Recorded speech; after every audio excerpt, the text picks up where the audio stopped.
Y si te dijera que un hombre logró robar más de 300 millones de dólares usando solo cupones de revista. Boston, 1920. Miles de personas hacen fila bajo el sol abrasador. Amas de casa con los ahorros de toda una vida. Obreros con su último sueldo. Todos desesperados por invertir con un italiano de sonrisa perfecta que promete lo imposible. Dame $1.250 y en 90 días te devolveré 1.750. 40% de ganancia en 3 meses cuando los bancos daban 5% al año. Pero acá viene lo que te va a destrozar. Ese hombre nunca compró un solo cupón postal. Cada dólar que ganaron los primeros inversores era el dinero robado de los siguientes. Y durante 8 meses nadie se dio cuenta. Su nombre era Charles Ponzi.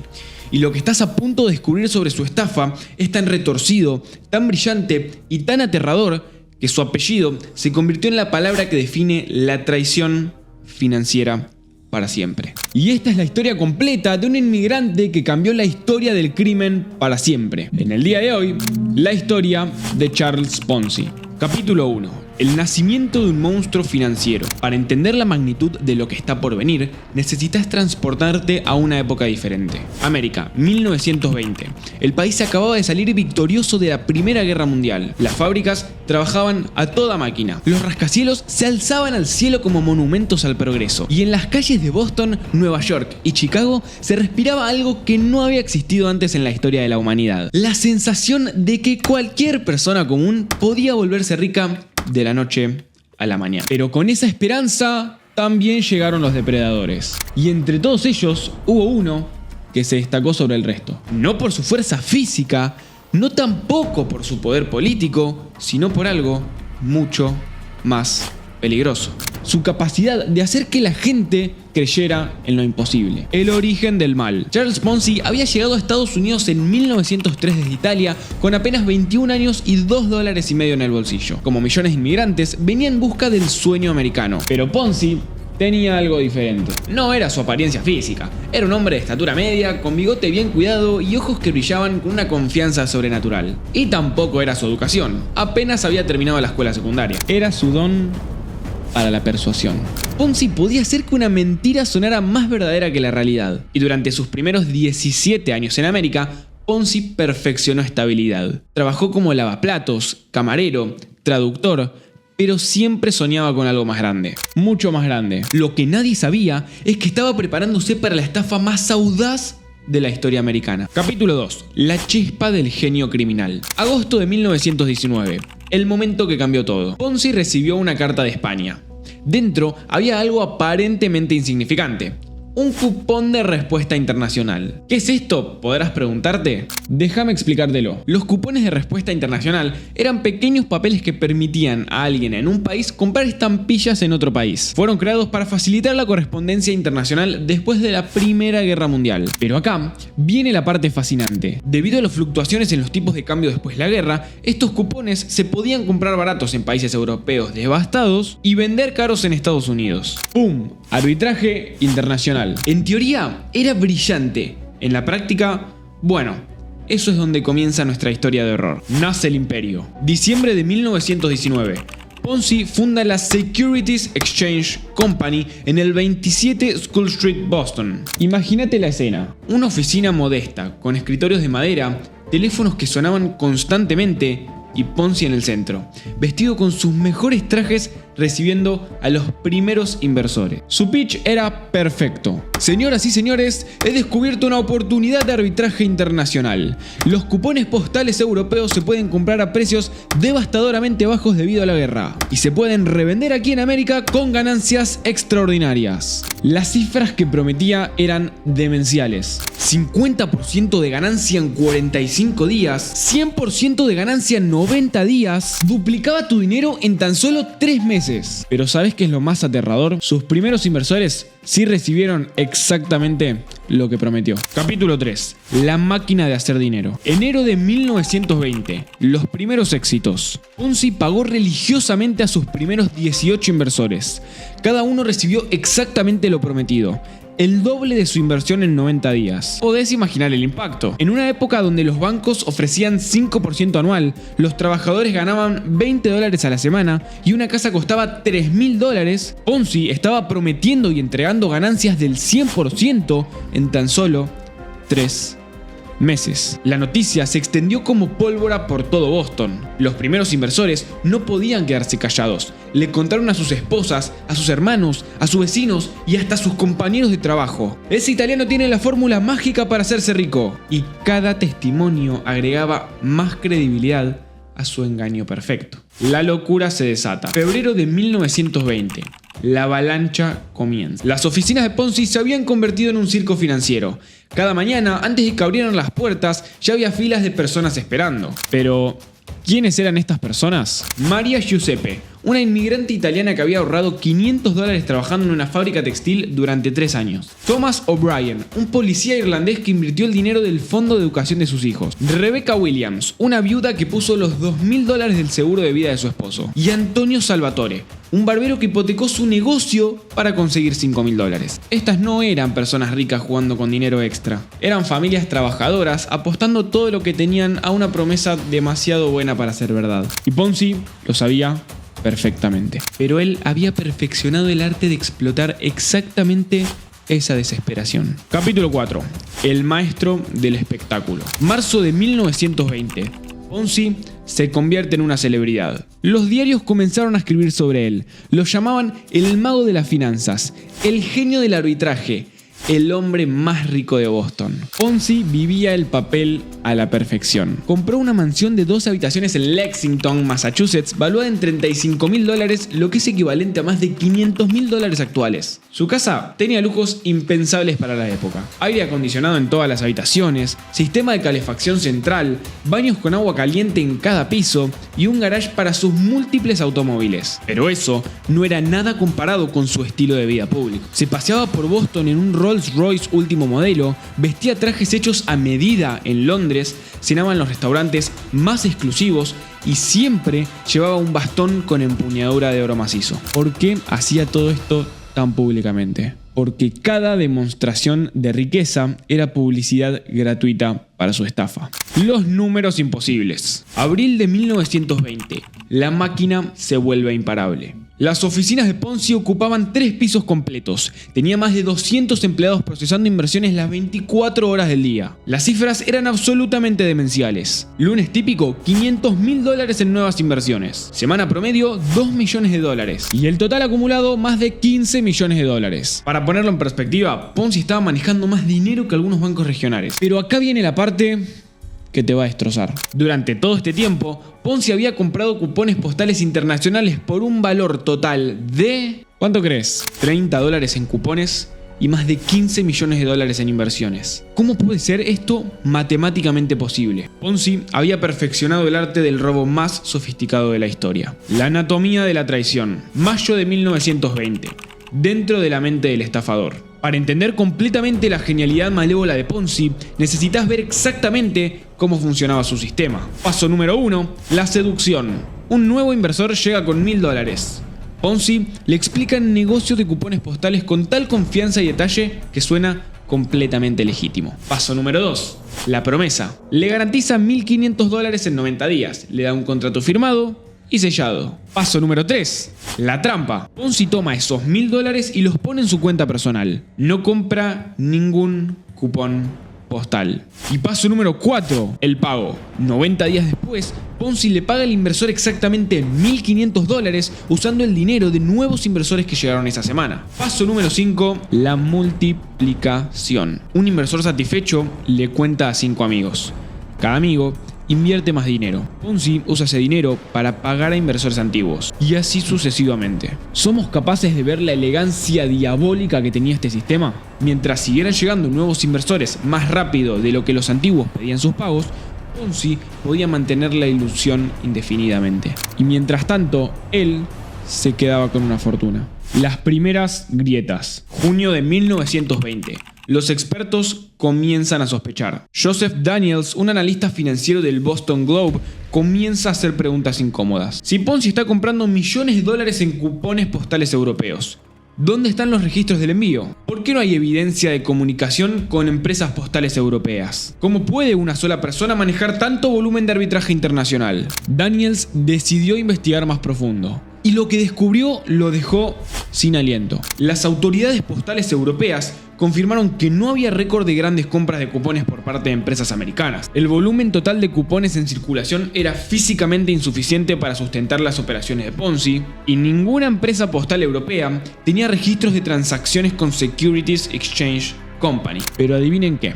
Cuando Daniels intentó publicar su investigación, los editores del periódico se negaron, porque varios ejecutivos del mismo periódico habían invertido con Ponzi. Estamos seguros de que nadie quería matar a la gallina de los huevos de oro. Capítulo 6. La marea alta antes de la tormenta. Julio de 1920. El momento de máximo poder. Ponzi había alcanzado alturas que parecían imposibles. Su empresa manejaba más de 20 millones de dólares. Tenía oficinas en múltiples ciudades. Los políticos lo respetaban. Los banqueros lo envidiaban. En las calles de Boston, Ponzi era más famoso que las estrellas de Hollywood. Las personas hacían peregrinajes desde estados vecinos solo para conocerlo. Los reporteros lo seguían para documentar cada movimiento. Y los fotógrafos capturaban cada sonrisa. Pero ¿sabemos realmente cuál era la parte más retorcida de todo esto? Ponzi realmente creía que podía salirse con la suya para siempre. En entrevistas privadas años después, confesaría que durante esos meses de gloria habría comenzado a creer en su propia mentira. Se había convencido a sí mismo de que de alguna manera encontraría una forma de hacer que todo funcionara legítimamente. Pero el universo financiero tiene leyes inmutables. Y todas las pirámides, sin excepción, están destinadas a colapsar. La investigación que cambió todo. 24 de julio de 1920. El día que comenzó el fin. Clarence Barron, editor de Wall Street Journal, publicó un análisis devastador que destrozaría el imperio de Ponzi. Sus cálculos fueron bastante simples. Para que las ganancias prometidas por Ponzi fueran posibles a través del arbitraje de cupones postales, necesitaría comprar y vender aproximadamente 160 millones de cupones internacionales. Pero según las autoridades postales mundiales, en toda la historia, solo habían existido 27.000 cupones de este tipo. 160 millones versus 27.000. Capítulo 7. El colapso mediático. 26 de julio de 1920. El Boston Post ataca. El periódico más leído de Boston publica un titular que se convirtió en historia. Ponzi's Promises Mathematical Impossibility. El artículo explicaba en términos simples por qué el negocio de Ponzi no podía ser real. Usaba números, gráficos, testimonios de expertos postales y análisis de economistas. La reacción fue inmediata y catastrófica. 7 de la mañana, las primeras personas comenzaron a formar filas fuera de las oficinas de Ponzi, pero esta vez no para invertir. Venían a exigir su dinero de vuelta. 8 de la mañana, la fila ya daba la vuelta a la manzana. 9 de la mañana, había más de 1000 personas furiosas esperando. 10 de la mañana, la policía tuvo que intervenir para mantener el orden. Y a las 11 de la mañana, los gritos ya se podían escuchar a 5 cuadras de distancia. Lo que pasó durante los siguientes días fue puro terror financiero. Tan solo imaginemos la escena del primer día. María Giuseppe, la trabajadora textil italiana, estaba al frente de la fila. Había dormido en la calle para ser la primera. Sus ojos estaban rojos de llorar toda la noche. ¡Ese dinero era para traer a mi madre desde Italia!, gritaba María. Thomas O'Brien temblaba mientras calculaba en su libreta cuánto debía de la hipoteca de su casa. Rebecca Williams, la viuda, se aferraba a su bolso como si tuviera su alma. Antonio Salvatore, el barbero, repetía una oración en italiano mientras lágrimas corrían por sus mejillas. Pero la parte más desgarradora es que todavía muchos de ellos tenían esperanza. Ponzi es un genio, se decían unos a otros. Esto es solo un malentendido, él nos va a salvar. Pero no tenían la más mínima idea que su estafador había sido su verdugo desde el primer día. Capítulo 8. La actuación final. 27 de julio de 1920. Ponzi sale a enfrentar a la multitud y a las 2 de la tarde las puertas de sus oficinas se abrieron. Ponzi apareció vestido con su mejor traje, sonriendo como si nada hubiera pasado. Su actuación, una obra maestra. «Amigos míos», gritó con los brazos abiertos, «no se preocupen, estos ataques en la prensa son obra de banqueros celosos que no pueden competir con nuestro éxito». La multitud se calmó momentáneamente y un silencio profundo invadió las calles de Boston. Voy a pagarles a todos hasta el último centavo. Mi negocio es completamente legítimo y pronto lo probaré. Y de un segundo para otro, un estallido de aplausos se alza sobre la ciudad. De hecho, continuó Ponzi, estoy tan confiado en mi sistema que voy a comenzar a pagar inmediatamente, sin esperar los 90 días. La multitud explotó. ¿De dónde sacó ese dinero? De las nuevas inversiones que siguieron llegando ese mismo día de personas que habían escuchado sobre los pagos y pensaron que Ponzi había probado su inocencia. La intervención del Estado.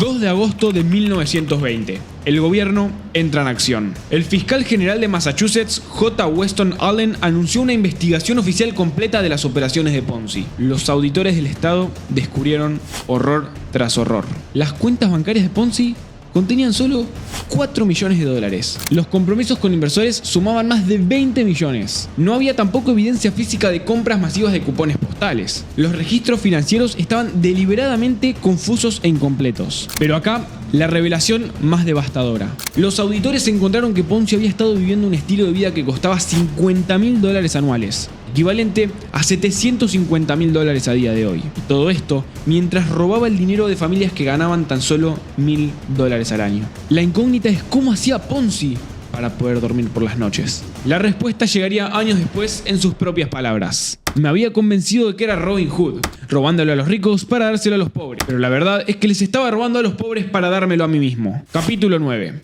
La cacería. 12 de agosto de 1920. La captura. A las 3:30 de la tarde, agentes federales llegando a la mansión de Ponzi en Lexington. Lo encontraron en su estudio firmando cheques desesperadamente, tratando de pagar a los últimos inversores. Y la escena del arresto fue surrealista. No resistió.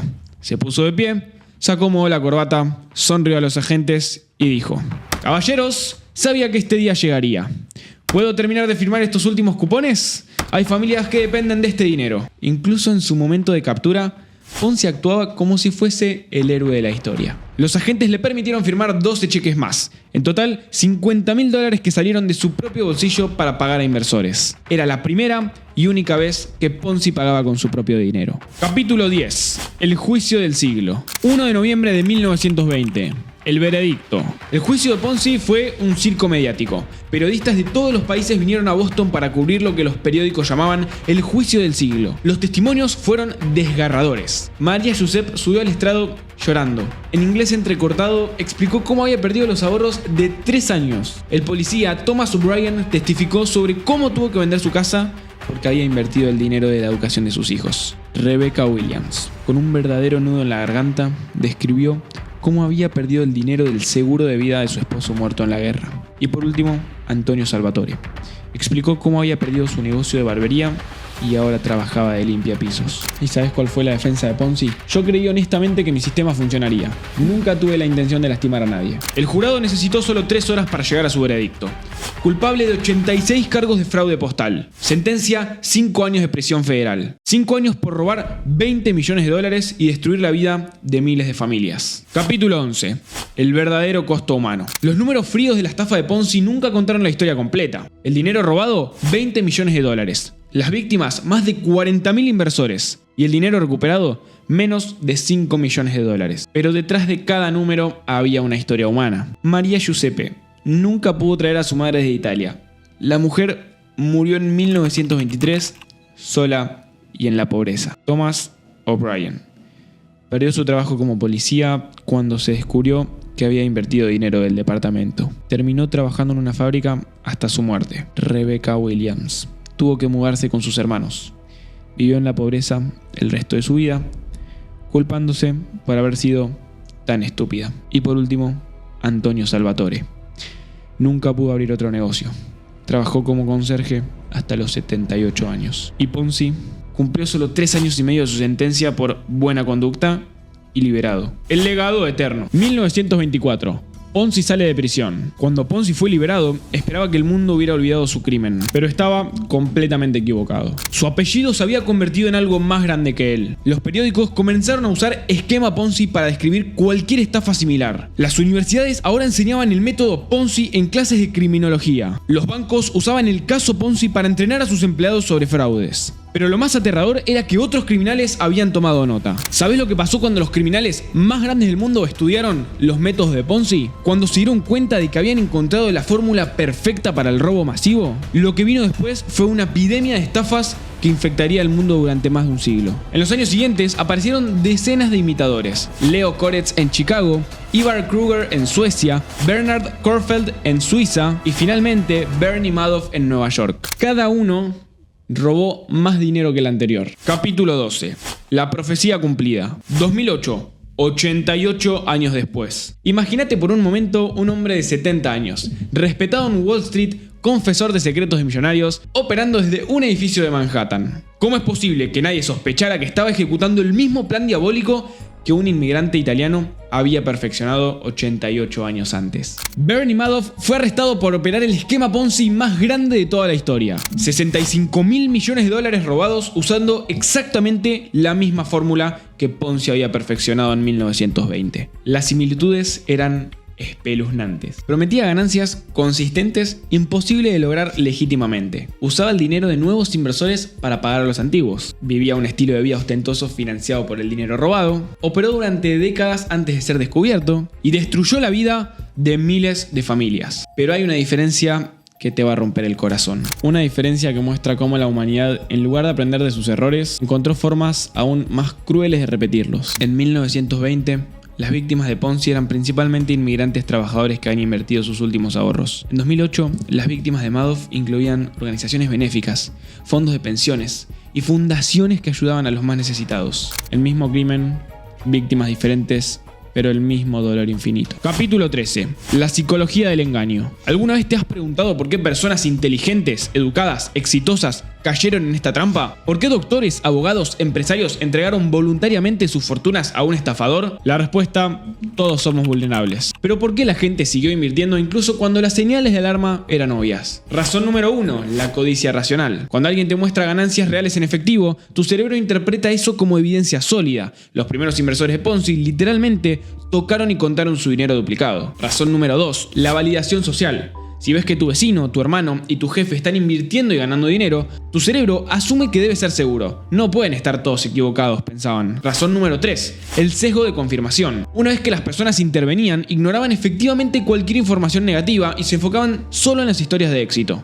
Y razón número 4, el miedo a perderse, o mejor conocido, FOMO. Fear of Missing Out. Ver a otros volverse ricos mientras vos te quedás atrás genera una presión psicológica insoportable, lo que hace que la sensación de querer sumarse y surfear la ola sea cada vez más grande. Pero todas estas razones son solo la superficie. Había algo mucho más profundo y siniestro en juego, que convertía a las víctimas en cómplices voluntarios de su propia destrucción. Pero realmente, ¿sabemos cuál es el elemento más poderoso de la estrategia mental de Ponzi? La confianza. Ponzi no solo vendía una oportunidad de inversión, vendía la sensación de estar adentro de algo especial, de ser parte de un grupo selecto que había encontrado la fórmula para escapar del sistema. Y ahora te empieza a sonar medio conocido esto, ¿no? El lavado de cerebro financiero. Lo que estoy a punto de revelarte va a cambiar para siempre la forma en que ves las noticias, la política y las redes sociales. Los psicólogos que estudiaron a Ponzi décadas después descubrieron algo aterrador. Identificaron técnicas que ahora sabemos son fundamentales en el control mental. Técnica número 1, el aislamiento informacional. Ponzi convenció a sus inversores de que los periódicos y bancos estaban difundiendo noticias falsas por celos. Técnica número 2, la creación de una identidad de grupo. Los inversores de Ponzi se comenzaron a ver a sí mismos como los inteligentes que habían descubierto algo que los tontos no entendían. Técnica número 3, la recompensa variable. Ponzi no pagaba a todos exactamente en 90 días. Algunos recibían su dinero en 45 días, otros en 120. Estas inconsistencias creaban adicción psicológica como una máquina tragamonedas. Técnica número 4, la inversión escalada. Una vez que alguien invertía $100 y ganaba 150, Ponzi los convencía de reinvertir 300, luego 500 y luego 1000. Y así, cada inversión los hacía más dependientes del sistema. Y acá viene la parte que te va a hacer cuestionar todo lo que has visto en internet en los últimos años. Una conexión tan obvia que es imposible de ignorar una vez que la ves. ¿Y sabes qué es lo más aterrador? Estas mismas técnicas se usan hoy en criptomonedas fraudulentas, multinivel y esquemas de inversión modernos. El playbook de Ponzi sigue siendo un manual de operaciones para estafadores del siglo XXI. Capítulo 14. Las lecciones que nadie aprendió. Mientras vos estás viendo este video, en este exacto momento, hay miles de personas y de familias alrededor de todo el mundo que están perdiendo su dinero por esquemas Ponzi. La pregunta no es si conoces a alguien que ha sido estafado. La pregunta es cuántas personas conoces que fueron estafadas sin saber que fueron estafadas. Si la historia de Ponzi fuera solo sobre un estafador del pasado, no sería relevante hoy. Pero la realidad es mucho más escalofriante. Los esquemas Ponzi no han desaparecido. Se han perfeccionado. Versión 2024. Los Ponzi modernos. Las criptomonedas fraudulentas prometen staking rewards imposibles del 20 al 50% anual. Usan tecnología blockchain para crear una ilusión de legitimidad y desaparecen con millones cuando ya no se pueden sostener los pagos. Los influencers financieros. Y acá hay que saber diferenciar, porque una cosa somos los influencers financieros que damos educación financiera gratuita y otra cosa completamente distinta son los influencers financieros que promocionan sistemas de trading con ganancias garantizadas. Escuchaste bien, garantizadas. En los mercados de renta variable, como puede ser el trading, nadie te puede garantizar un retorno. Estos influencers financieros de los que hablamos que promocionan sistemas de trading usan sus propias ganancias como prueba y cobran cursos carísimos que enseñan estrategias que claramente no funcionan. Y por último, las plataformas de inversión automatizada. Prometen algoritmos de inteligencia artificial que supuestamente nunca pierden. Muestran dashboards falsos con ganancias constantes y sobre todo roban el dinero depositado mientras mantienen la ilusión de rentabilidad. La advertencia final. Ahora sí quiero que te detengas un segundo y pienses. ¿Cuántas veces en el último mes viste publicidades sobre inversiones garantizadas? ¿Cuántas historias de éxito demasiado buenas para ser verdad han pasado por tus redes sociales en el último tiempo? Mientras estás viendo este video y mientras yo lo estoy grabando, alrededor de todo el mundo hay alguien que está perdiendo los ahorros de toda su vida en un esquema Ponzi. Hay una familia que está hipotecando su casa para invertir en una criptomoneda única. Y también hay un jubilado transfiriendo su pensión a una plataforma que desaparecerá mañana. Por lo tanto, como recomendación final, antes de invertir o poner nuestro dinero en alguna plataforma, lo más importante es hacer un análisis lo más profundo posible. Que no jueguen psicológicamente con nosotros, porque el verdadero poder está acá. El legado eterno de Charles Ponzi. Charles Ponzi murió en 1949 en Brasil, solo y en la pobreza. Sus últimas palabras revelan algo inquietante sobre la mente de un estafador. Incluso después de destruir miles de vidas, seguía viendo el mundo a través de los ojos de la víctima. Sus últimas palabras fueron: incluso si hubiera sido honesto, la gente habría dicho que era un estafador. Hasta el final se veía a sí mismo como la víctima de la historia. A partir de ahora, cada vez que escuches a alguien decir es demasiado bueno como para ser verdad, usa tu sabiduría. Y ahora sí, la ironía final. Charles Ponzi creía que podía estafar al mundo y salirse con la suya. Se equivocó. El mundo lo estafó a él, convirtiéndolo en una lección eterna de los peligros de la codicia descontrolada. Y esa es la ironía más perfecta de todas. Y ahora sí, si esta historia te impactó, tenés una decisión que tomar. ¿Vas a guardar este conocimiento para vos mismo o lo vas a compartir para proteger a otros? Compartí este video con alguien que necesite escuchar esta historia. Y recordá, la mejor defensa contra los estafadores del futuro es el conocimiento del pasado. Y esta es la historia completa de Charles Ponzi y una de las estafas más grandes de todo el mundo. Si te gustó o te sirvió este video, te agradecería que dejes un buen like, te suscribas y pongas abajo tu comentario para que pueda traer más historias como estas. Y ahora sí, amigos, soy Santi y nos vemos en una próxima historia. Chau.